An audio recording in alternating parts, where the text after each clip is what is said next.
Bonjour, je suis content de vous retrouver. Aujourd'hui, on parle de la marche. Vous le savez, c'est un sujet qui m'intéresse et qui m'intéresse depuis longtemps. Mise en garde, les conseils que je vous donne aujourd'hui, vous le savez, ne remplacent pas ceux d'un professionnel de la santé et certains de ces conseils, de ces exercices pourraient ne pas convenir à votre condition et vous devez les adapter évidemment également à votre propre condition.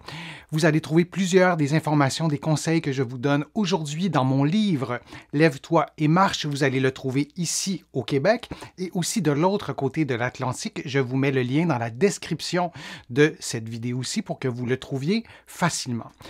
Je voulais vous montrer des bons exercices pour se préparer à une randonnée hivernale. Les exercices que je vais vous montrer sont tout à fait valables aussi si vous allez marcher l'été. Vous pourrez les faire aussi.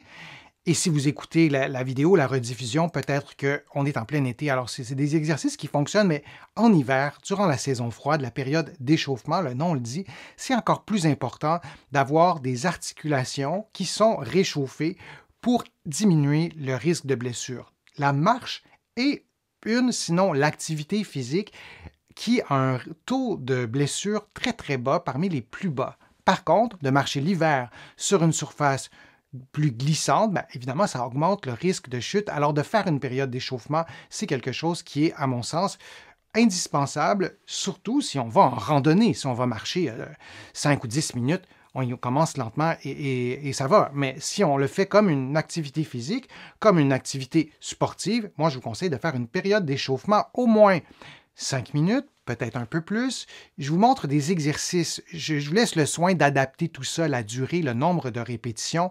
Il y en a plusieurs sur ma chaîne, vous allez pouvoir aussi les modifier, mais ceux que je vous présente aujourd'hui vous permettront de réchauffer ou d'échauffer les parties de votre corps qui ont besoin d'être mobilisés à tout le moins. Déviation du bassin sur la vidéo de gauche. Vous placez vos mains. Essayez de le faire pour ceux et celles qui n'ont jamais fait cet exercice-là. Et faites l'exercice sans bouger vos épaules. Parce qu'il y a bien des personnes qui font l'exercice, mais en déplaçant leurs épaules. C'est pas du tout ça qui se passe. Si vous voyez la vidéo à gauche, vous pouvez mettre les mains aussi sur vos épaules. Alors, vous voyez, mes épaules ne bougent pas. Parvenez-vous à faire ça? Sinon, si c'est difficile, faites-le devant le miroir. Vous faites ça quelques minutes, quelques secondes, et ensuite, vous alternez avec des rotations. Alors, je vous montre des exercices debout. Lorsqu'on va marcher l'hiver, c'est intéressant de faire la période d'échauffement à l'extérieur. Alors, on va le faire souvent debout. Alors, l'exercice de droite, assurez-vous de plier vos genoux. Ça, c'est important parce que si vous faites l'exercice, les genoux tendus, vous allez probablement plus tourner les chevilles, mobiliser les chevilles. Et ce qu'on veut, c'est faire une rotation du tronc. Alors, on doit plier les genoux. C'est intéressant de le faire comme ça et c'est important de le faire comme ça. Je vous montre deux autres exercices, toujours avec le tronc. Je vous les montre en position assise, mais vous pourriez les faire debout, les genoux pliés. Inclinaison globale du tronc. Comme vous le voyez, les mains sur les épaules. Et là, vous faites l'inclinaison sans vous soucier, disons, de l'endroit par où le mouvement va passer. Alors, si vous faites une inclinaison, vous y allez comme ça, sans trop réfléchir à l'endroit que vous voulez incliner. Mais vous le savez, pour les habitudes de ma chaîne, vous pouvez placer vos poings sur votre thorax et incliner seulement la partie supérieure ou faire l'inverse, mettre vos poings vis-à-vis le nombril et incliner la partie inférieure. Rotation haute du tronc. L'exercice qui est à droite, c'est pas si simple à faire. Vous placez vos mains sur votre cage thoracique comme vous le voyez et la main du haut fait la rotation et la main du bas tourne le moins possible, idéalement pas du tout. Alors c'est une façon de mobiliser votre cage thoracique lorsque vous allez marcher l'hiver, peut-être sur des surfaces glissantes, le fait de réveiller les petits muscles du tronc qui vous aideront peut-être à réajuster votre équilibre, mais le fait de faire ces mouvements durant votre période d'échauffement, ça vous aidera et c'est peut-être des mouvements que vous n'avez pas vus souvent dans des programmes comme ça d'exercices d'échauffement pour la marche. Un autre exercice que vous pouvez faire debout, bien, je le fais à l'intérieur, mais ma main sur le mur, votre main pourrait être sur un arbre ou sur peu importe à quel endroit, mais pour stabiliser votre équilibre, c'est pas un exercice d'équilibre, c'est pas un concours. Êtes-vous capable de le faire sur un pied? Alors, vous prenez un foulard, vous pourriez prendre vous prenez un morceau de tissu à l'extérieur, vous prendrez ce qui est approprié, mais je le fais avec une serviette à l'intérieur. Vous pourriez prendre votre main si votre main se rend, ou vous pourriez prendre un bout de votre pantalon, alors libre à vous de choisir la technique, mais vous faites donc un mouvement de flexion de hanche et de genou, suivi d'un mouvement d'extension de hanche en gardant le genou fléchi. Alors, ça travaille le côté droit pour ce que vous voyez en ce moment. Est-ce que ça travaille autre chose? Je vous pose la question. Lorsqu'on fait un exercice d'échauffement comme ça, est-ce qu'on travaille une autre partie du corps? Alors, la réponse, c'est oui. Lorsque vous faites cet exercice de flexion, extension, hanche, genou, disons, le pied, le côté qui est en appui, travaille aussi. Vos muscles stabilisateurs sur la jambe d'appui vont être stimulés et ça participe à votre période d'échauffement. Évidemment, tout ce que je vous montre, vous faites tout ça des deux côtés. Vous ne le faites pas seulement d'un côté. Alors, vous le faites dans ce cas-ci aussi du côté gauche.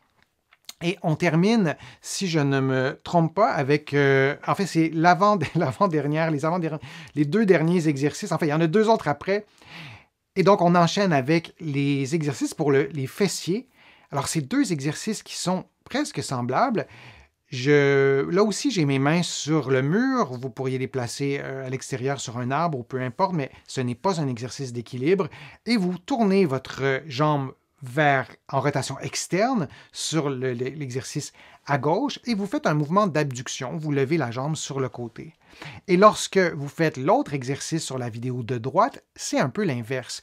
En fait, c'est pas un peu, c'est l'inverse. Vous avancez la jambe, toujours le genou tendu, et vous tournez le pied vers l'intérieur. C'est pas toujours un énorme mouvement, cette rotation, mais vous faites la rotation interne avec la jambe et que vous aurez avancé sur la vidéo de droite. Alors, ce sont des exercices intéressants pour une période d'échauffement, pour stimuler les fessiers, pour stimuler la hanche.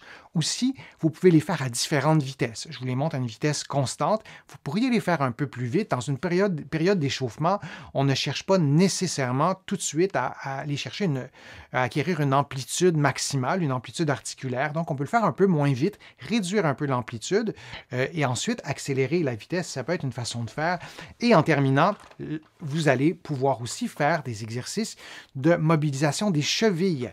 Lorsqu'on est fatigué, lorsqu'on fait de la randonnée, lorsqu'on est plus à risque de chute, une blessure qui survient fréquemment, bien que la marche a un taux de blessure relativement bas, ce sont les entorses à la cheville. Et lorsqu'on a bien fait une période d'échauffement pour la cheville, ça peut nous aider à prévenir des blessures. Alors, vidéo de gauche, l'exercice à gauche, flexion dorsale, flexion plantaire, vous placez votre pied à 90 degrés ou vous le pointez. Et la vidéo de droite, j'espère que vous voyez bien, vous faites un mouvement d'éversion, vous tournez votre pied vers l'intérieur et ensuite vous faites l'inverse, vous tournez votre pied vers l'extérieur. J'attire votre attention sur ces deux exercices, il y a une constance. Ma jambe bouge très peu. Le mouvement doit se faire par la cheville. Moi, je vous invite à essayer l'exercice maintenant et observer ce qui se passe. Votre pied bouge, ça, probablement que le pied va bouger. Mais vérifiez si votre pied bouge et que votre genou, votre jambe est relativement immobile. Je vous montre l'exercice en position debout. Lorsqu'on fait une période d'échauffement à l'extérieur, c'est plus pratique de le faire comme ça que de le faire coucher par terre ou en position assise au sol l'hiver. Vous pourriez le faire aussi en position assise au sol. Ce qui est intéressant de le faire debout, c'est que le pied qui est en appui est aussi sollicité. Donc, ça multiplie les bienfaits de la période d'échauffement. Et comme vous ferez tout ça des deux côtés, vous aurez aussi une période de stimulation, si je puis dire comme ça, des muscles qui sont en appui. Alors, ça vous fait un programme d'exercice d'échauffement pour la marche, particulièrement en hiver. C'est un programme qui est relativement court. Vous adaptez la longueur. Vous pourriez ajouter d'autres exercices. Vous pourriez faire des petits sauts sur place et on pourrait ajouter aussi quelques minutes d'un mouvement X que je vous laisserai choisir pour activer ce système cardiovasculaire, augmenter votre fréquence respiratoire, votre fréquence cardiaque. Ou sinon, vous pouvez faire ça en commençant à marcher un peu plus lentement et en accélérant. Alors, j'espère que ce programme d'échauffement a été clair d'abord et que ça vous aidera à profiter des bienfaits de la marche et à prévenir aussi les blessures. J'espère que les conseils que je vous ai donnés, les informations ont été utiles et seront utiles. J'espère que je vous ai convaincu de marcher un peu plus souvent, de marcher à différents rythmes, à différentes vitesses, de profiter de ces bienfaits qui nous rendent plus heureux et qui nous rendent plus en santé. Vous allez trouver beaucoup d'informations sur ma chaîne et sur mon site web. D'abord, oui, le www.denisfortier.ca. Vous allez pouvoir vous abonner gratuitement à l'infolettre et vous allez trouver aussi beaucoup d'informations dans mes livres que vous pouvez trouver partout au Canada en librairie. Et sur le web, vous allez trouver aussi mes livres de l'autre côté de l'Atlantique, notamment Lève-toi et marche. Je vais vous mettre le lien dans la description de la vidéo pour que vous puissiez trouver mes livres un peu partout. Je vous remercie beaucoup. Je vous dis à une prochaine vidéo, à un prochain direct et à très bientôt. Veillez sur vous.